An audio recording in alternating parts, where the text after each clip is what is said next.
ಪಾವಗಡ ತಾಲೂಕಿನ ಪಳವಳ್ಳಿ ಗ್ರಾಮದ ಅಗ್ರಹಾರ ಕೆರೆ ಸುಮಾರು 15 ವರ್ಷಗಳ ಹಿಂದೆ ಕೆರೆ ತುಂಬಿ ಕಟ್ಟೆ ಹೊಡೆದಿತ್ತು. ಇದುವರೆಗೂ ಈ ಕೆರೆಯನ್ನು ಯಾವುದೇ ರೀತಿಯಾದಂತಹ ಅಭಿವೃದ್ಧಿ ಮಾಡದೆ, ಕೆರೆಕಟ್ಟೆಯನ್ನು ಮರು ನಿರ್ಮಾಣ ಮಾಡದೆ ಪಾವಗಡ ತಾಲೂಕು ಆಡಳಿತ ಮತ್ತು ತುಮಕೂರು ಜಿಲ್ಲಾಡಳಿತ ದಿವ್ಯ ನಿರ್ಲಕ್ಷ್ಯ ವಹಿಸಿದೆ ಮತ್ತು ಪಳವಳ್ಳಿ ಗ್ರಾಮದ ಅಗ್ರಹಾರ ಕೆರೆ ಅಭಿವೃದ್ಧಿಗೆ ಯಾವುದೇ ಕ್ರಮ ವಹಿಸಿಲ್ಲ ಎಂದು ಪಾವಗಡ ತಾಲೂಕಿನ ಪಳ್ಳವಳ್ಳಿ ಗ್ರಾಮದ ಅಗ್ರಹಾರ ಕೆರೆಯ ದಡದಲ್ಲಿ ವಿಶ್ವ ಮಾನವ ಹಕ್ಕುಗಳ ಸೇವಾ ಕೇಂದ್ರದ ಸಂಸ್ಥಾಪನಾ ಅಧ್ಯಕ್ಷರಾದ ಸಿದ್ದಲಿಂಗೇಗೌಡ ನೇತೃತ್ವದಲ್ಲಿ ಮತ್ತು ಪಳವಳ್ಳಿ ಗ್ರಾಮ ಪಂಚಾಯಿತಿ ಸದಸ್ಯರು ಮತ್ತು ಗ್ರಾಮದ ರೈತರ ಸಹಕಾರದೊಂದಿಗೆ ಇಂದು ಉಪವಾಸ ಸತ್ಯಾಗ್ರಹವನ್ನು ಕೈಗೊಂಡಿದ್ದಾರೆ. ಇನ್ನು ಇದೇ ವೇಳೆ ಗ್ರಾಮಸ್ಥರಾದ ಪ್ರಸನ್ನಕುಮಾರ್, ರಾಮಚಂದ್ರಪ್ಪ, ಜಗದೀಶ್ ನಾಯಕ್, ಗ್ರಾಮ ಪಂಚಾಯಿತಿ ಸದಸ್ಯರಾದ ದಿನೇಶ್ ಕುಮಾರ್, ಪಾರ್ಥ ಸಾರಥಿ, ಗೋವಿಂದಪ್ಪ ಎನ್, ಮಾಜಿ ಅಧ್ಯಕ್ಷ ಆರ್ ರಾಮಯ್ಯ ಸೇರಿ ಹಲವರು ಹಾಜರಿದ್ದರು. ವರದಿ ರಾಮಪ್ಪ ಸಿಕೆಪುರ, ಪಾವಗಡ ತಾಲೂಕು. ಸಿದ್ದಲಿಂಗೇಗೌಡ ಅಂತ ಸಂಸ್ಥಾಪಕ ಅಧ್ಯಕ್ಷರು ವಿಶ್ವ ಮಾನವ ಹಕ್ಕುಗಳ ಸೇವಾ ಕೇಂದ್ರ, ಪಾವಗಡ ತಾಲೂಕು ಪಳವಳ್ಳಿ ಕೆರೆ ಏರಿ ಮೇಲೆ ನಾನಿವತ್ತು ಉಪವಾಸ ಕೂತ್ಕೊಂಡಿದ್ವಿ. ಇದಕ್ಕೆ ಸ್ಥಳೀಯ ಪಳವಳ್ಳಿ ಪಂಚಾಯಿತಿ ಎಲ್ಲ ಸದಸ್ಯರು ಒಕ್ಕೊರಲಿಂದ ಇದರ ಒಂದು ಪರಿಸ್ಥಿತಿಯನ್ನು ಅವಲೋಕನ ಮಾಡಿ 16 ವರ್ಷಗಳಿಂದನೂ ಕೂಡ ಸಂಕಷ್ಟವನ್ನು ಅನುಭವಿಸಿರ್ತಕ್ಕಂಥ ಇಲ್ಲಿಯ ರೈತಾಪಿ ಜನ ಮತ್ತು ಗ್ರಾಮ ಪಂಚಾಯಿತಿ ಎಲ್ಲ ಸದಸ್ಯರು ಇಲ್ಲಿ ಸೇರಿದ್ದಾರೆ. ಈ ಪಳವಳ್ಳಿ ಅಗ್ರಹಾರ ಈ ಕೆರೆ ಒಡೆದು ಅನೇಕ ವರ್ಷಗಳು, ಈಗ ನಮ್ಮ ಸದಸ್ಯರುಗಳು ಏನು ಮಾತಾಡಿದ್ರು ಅನೇಕ ವರ್ಷಗಳು ಆಗಿದ್ದರೂ ಕೂಡ ಇಲ್ಲಿ ಆ ಕೆರೆಯನ್ನು ದುರಸ್ತಿ ಮಾಡ್ತಕ್ಕಂಥ ಒಂದು ಮನಸ್ಥಿತಿಯನ್ನು ಸರ್ಕಾರ ಆಗಿರ್ಬೋದು, ನೀರಾವರಿ ಇಲಾಖೆಗಳು ಅಥವಾ ಜಿಲ್ಲಾ ಪಂಚಾಯಿತಿ ಅಥವಾ ಕೆರೆ ಅಭಿವೃದ್ಧಿ ಪ್ರಾಧಿಕಾರ ಅದು ಯಾವ ವ್ಯಾಪ್ತಿಗೆ ಬರ್ತದೆ ಅಂತಕ್ಕಂಥದ್ದನ್ನು ಪರಿಗಣಿಸಿ ತಾಲೂಕು ಆಡಳಿತ ಮತ್ತು ಜಿಲ್ಲಾಡಳಿತ ಮತ್ತು ಜಿಲ್ಲಾ ಪಂಚಾಯಿತಿಗಳು ಕ್ರಮ ಕೈಗೊಳ್ಳಬೇಕಾಗಿತ್ತು. ಆದರೆ ಇದನ್ನು ನಾವು ಇಲ್ಲಿಯ ಈ ಸುಮಾರು ವರ್ಷ, ಇವ್ರು ಹೇಳ್ತಾರೆ 40 ವರ್ಷದಿಂದ ಒಂದು ಒಳ್ಳೆ ಉತ್ತಮವಾದಂಥ ಮಳೆ ಬಿದ್ದಿರಲಿಲ್ಲ, ಅಂತರ್ಜಲ ಇಲ್ಲಿ ಹಿಂಗೋಗಿತ್ತು, ಫ್ಲೋರೈಡ್ ಅಂಶ ಜಾಸ್ತಿ ಆಗಿತ್ತು.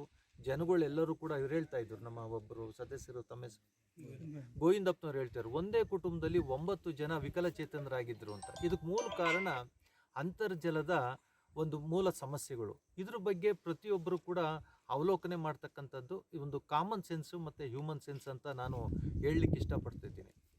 ಈ ಕೆರೆ ಮತ್ತು ಒಡೆದೋಗಿ ಕಳೆದ ಸಲನೂ ಕೂಡ ಇದೇ ಪಾವಗಡ ತಾಲೂಕಿನ ಗುಂಡಾರ್ಲಹಳ್ಳಿ ಕೆರೆ ಮತ್ತು ಇನ್ನೂ ಅನೇಕ ಕೆರೆಗಳ ಸುಧಾರಣೆ ಬಗ್ಗೆ ಲಾಸ್ಟ್ ಟೈಮ್ ಕಳೆದ ವರ್ಷ ನಾನು ಇತ್ತೀಚೆಗೆ ಉಪವಾಸ ಮಾಡ್ತೀವಿ ಇಂಥ ಸಂದರ್ಭದಲ್ಲಿ ಅಧಿಕಾರಿಗಳು ಎಚ್ಚೆತ್ಕೊಂಡು ಅದನ್ನು ಸುಧಾರಣೆ ಮಾಡ್ತೀವಿ, ಅದನ್ನು ರೀಬಿಲ್ಟ್ ಮಾಡ್ತೀವಿ ಅಂತ ಹೇಳಿ ಅಶ್ಯೂರೆನ್ಸ್ ಮಾಡಿದರೆ ಹೊರತು ಇಲ್ಲಿವರೆಗೂ ಕೂಡ no action has been taken.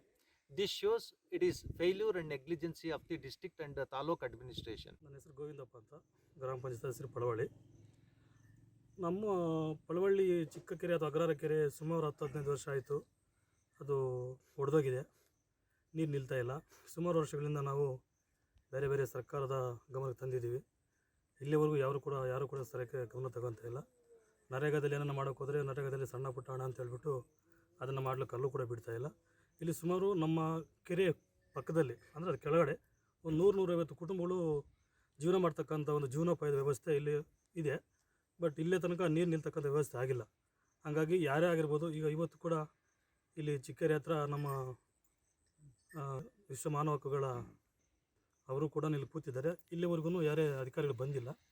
ಈಗ ಬಂದರೆ ಏನು ಸರ್ಕಾರದ ಕಡೆಯಿಂದ ಏನು ಅನುದಾನ ಬಂದಿದೆ, ಒಂಚೂರು ಅನುಕೂಲ ಆಗೋ ರೀತಿಯಲ್ಲಿ ಕೆರೆ ಕಟ್ಟಿ ಅಭಿವೃದ್ಧಿಪಡಿಸ್ತಕ್ಕಂಥದ್ದು.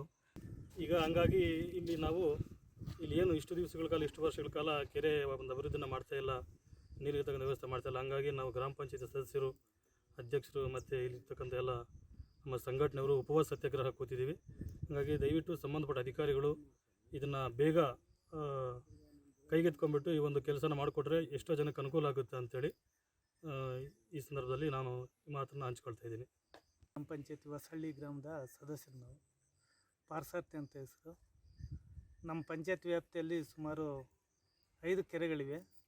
5 ಕೆರೆಯಲ್ಲಿ ಸುಮಾರು 40 ವರ್ಷಗಳಿಂದ ನಮ್ಮ ತಾಲೂಕು ವ್ಯಾಪ್ತಿಯಲ್ಲಿ ಮಳೆ ಇರಲಿಲ್ಲ. ಏನೋ ಅದೃಷ್ಟವಶಾತ್ 40 ವರ್ಷ ಆದಮೇಲೆ ಮಳೆ ಬಂದು ದೊಡ್ಡ ಕೆರೆ ಪಳವಳ್ಳಿ, ಇಡೀ ತಾಲೂಕಿನಲ್ಲಿ ದೊಡ್ಡ ಕೆರೆ ಆದಂಥ ಪಳವಳ್ಳಿ ಕೆರೆ ತುಂಬಿದೆ. ಇಲ್ಲಿ ಚಿಕ್ಕ ಕೆರೆ ಅಂತ ಅಗ್ರಹಾರಪ್ಪನ ಕೆರೆ ಅಂತ ಒಂದಿದೆ, ಅದನ್ನು ಹೊಸಳ್ಳಿ ಕೆರೆಯನ್ನು ಯಾರೂ ಗಮನ ಹರಿಸಿರಲಿಲ್ಲ. ಆದ್ದರಿಂದ ನಾವು ಸದಸ್ಯರೆಲ್ಲ ಸೇರಿಕೊಂಡು ಸುಮಾರು ದಿನಗಳು ಇದನ್ನು ಚರ್ಚೆ ಮಾಡಿದಾಗ ನಾವು ಸಿದ್ಧಲಿಂಗೇಗೌಡ ಸಾಹೇಬ್ರನ್ನ ಕಾಣಬೇಕು, ಅವ್ರ ಮುಖಾಂತರ ನಾವು ಹೋರಾಟಕ್ಕೆ ಕೂತ್ಕೊಂಡ್ರೆ, ಅವ್ರ ಮುಖಾಂತರ ಹೋರಾಟ ಮಾಡಿದ್ರೆ ಏನಾದರೂ ಈ ಕೆರೆಗಳು ಅಭಿವೃದ್ಧಿ ಆಗ್ತವೇನೋ ಅಂತ ಒಂದು ಚಿಂತನೆ ಮಾಡಿದಾಗ ಅವ್ರ ಕಡೆ ಮಾತಾಡಿದಾಗ ಅವರು ಪಾಪ ತುಂಬ ಸಂತೋಷದಿಂದ ಬಂದು ಅದಕ್ಕೆ ಪ್ರಾಮಾಣಿಕ ಪ್ರಯತ್ನ ಐತೆ, ಮಾಡ್ತೀವಿ, ಮಾಡೋಣ, ನೀವು ಜೊತೆಗಿರ್ರಿ ಅಂತ ಹೇಳಿದ್ರು. ನಾವು ಒಟ್ಟಾರೆ ಎಲ್ಲ ಸೇರಿಕೊಂಡು ನಮ್ಮ ಕೆರೆ ಏನು ಪಳವಳ್ಳಿ ವ್ಯಾಪ್ತಿಯಲ್ಲಿ ಕೆರೆಗಳಿದ್ದಾವೆ, ಅವು ಕೆರೆಗಳನ್ನ ಅಭಿವೃದ್ಧಿಪಡಿಸ್ಬೇಕು ಅಂತ ಸರ್ಕಾರದಲ್ಲಿ ಮನವಿ ಮಾಡ್ತಾ ನಮ್ಮ ಹೋರಾಟವನ್ನು ಮುಂದುವರಿಸ್ತೀವಿ. ಇದಕ್ಕೆ ಉತ್ತರ ನೀಡಬೇಕಂತ ಕೇಳ್ಕೊತೀವಿ.